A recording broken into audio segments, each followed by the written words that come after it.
جزاک اللہ جی، بہت شکریہ. میں آنریبل ممبرز آف کیبنٹ کو اور گورنمنٹ آفیشلس کو میں خوش آمدید کہتا ہوں. کل ہم کوئٹہ میں تھے اور وہاں پر جو شہداء کے ورثاء تھے بعض، ان کو ہم ملے وہاں پر ان سے تعزیت کی. وہ بڑے حوصلے میں تھے. یقیناً ان کے پیارے جگر گوشے دنیا سے چلے گئے، لیکن انہوں نے بہت حوصلے کے ساتھ بات کی اور کہا کہ اللہ کو ایسا منظور تھا. لیکن جو کچھ ہوا وہ ایک دہشت گردی کی اور میں سمجھتا ہوں کہ انتہا تھی. اس کی جتنی بھی مذمت کی جائے کم ہے. ہمارے وہاں پر کل 3 سیشنز ہوئے.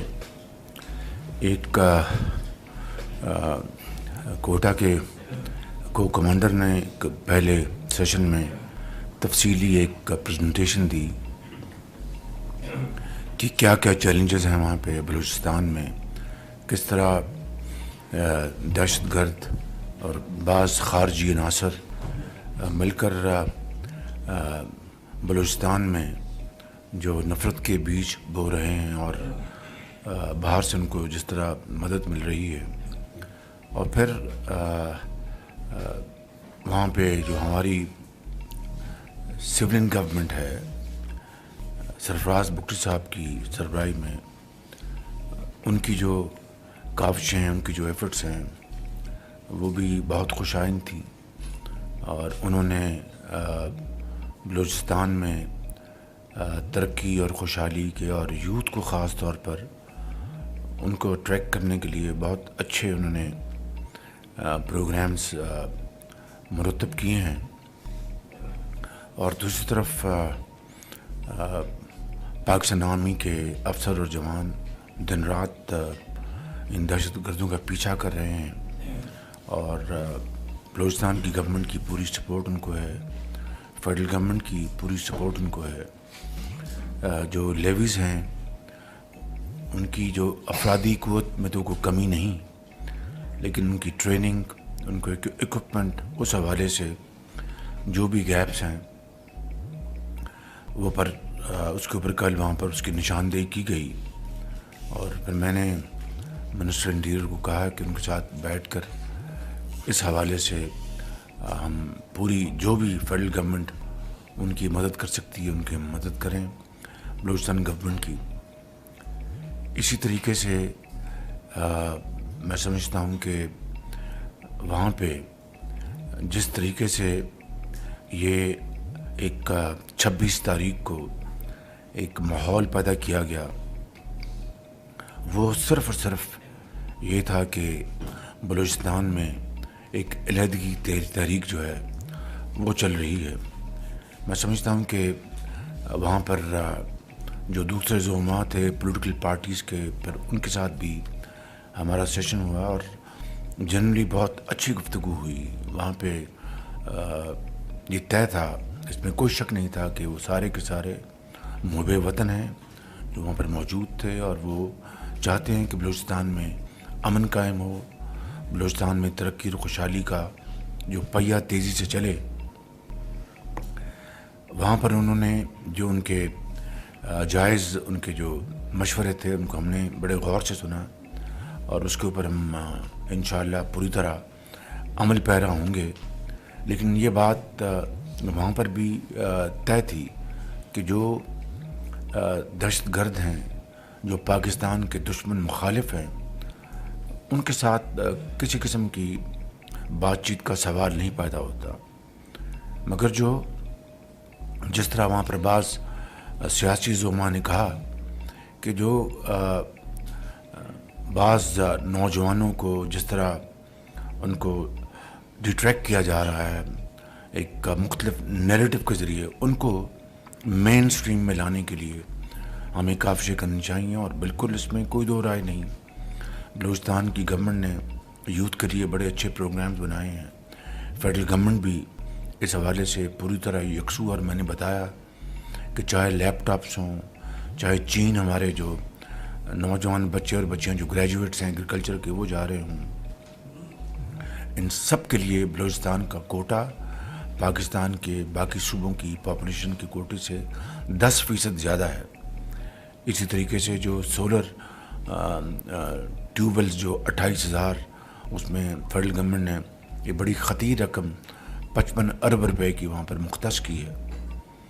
اور پھر چائنا پاکستان جو اکنامک کوریڈور ہے، بلوچستان اس حوالے سے بہت زیادہ فائدہ اٹھا سکتا ہے.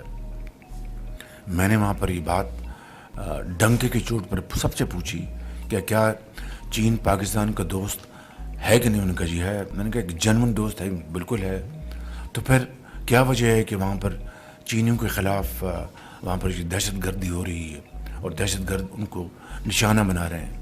صاف ظاہر بات ہے کہ وہ اس دوستی میں رکھنا ڈالنا چاہتے ہیں، دراڑ ڈالنا چاہتے ہیں، اور سی پیک کو یہاں پر وہ عوام کی ترقی و خوشحالی کے لیے پروموٹ نہیں کرنا چاہتے. تو یہ ساری باتیں کل وہاں پر ہوئی ہیں، اور انشاءاللہ جلد اب بلوچستان کی جو چیف منسٹر ہیں ان سے میں میٹنگ کروں گا، اور ان کے ساتھ بیٹھ کر جو بھی فیڈرل گورنمنٹ جو ہے اس حوالے سے جو کچھ کر سکتی ہے انشاءاللہ ہم کریں گے. لیکن ایک بات طے ہے کہ انشاءاللہ ہم جو دشمنان پاکستان ہیں وہ انشاءاللہ ہماری افواج اور ہماری لا انفورسنگ ایجنسیز ہم سب مل کر ان کو انشاءاللہ ایک مقام عبرت بنائیں گے انشاءاللہ.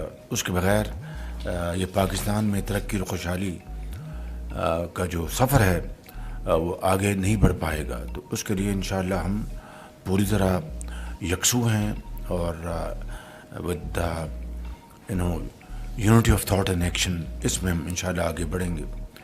ابھی پرسوں موڈیز نے پاکستان کی جو ریٹنگ ہے اس میں مزید اس میں بہتری کا اعلان کیا، جو کہ ایک اشارہ ہے کہ پاکستان کی جو معاشی صورتحال ہے وہ آہستہ آہستہ دھیرے دھیرے بہتر ہو رہی ہے. لیکن یہ ایک بڑا لمبا سفر ہے.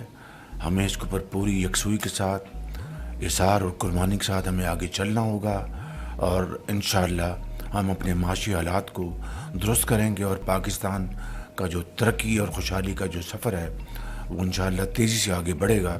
مجھے اس میں کوئی شک نہیں، اور پوری قوم اس بارے میں، حکومت، صوبائی حکومتیں سب یکسو ہیں.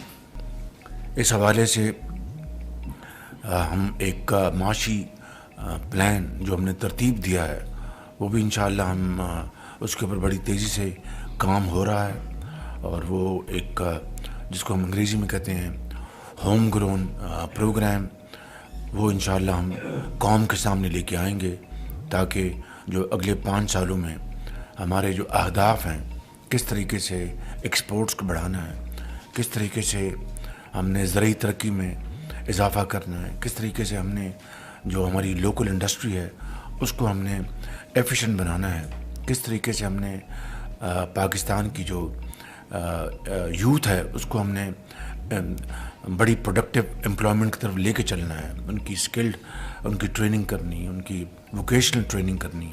یہ سارے پروگرام انشاءاللہ اس معاشی پلان میں سامنے جلد آئیں گے. اس کے لیے حکومت پاکستان کابینہ کے آنریبل ممبر سیکرٹریز بھرپور محنت کر رہے ہیں.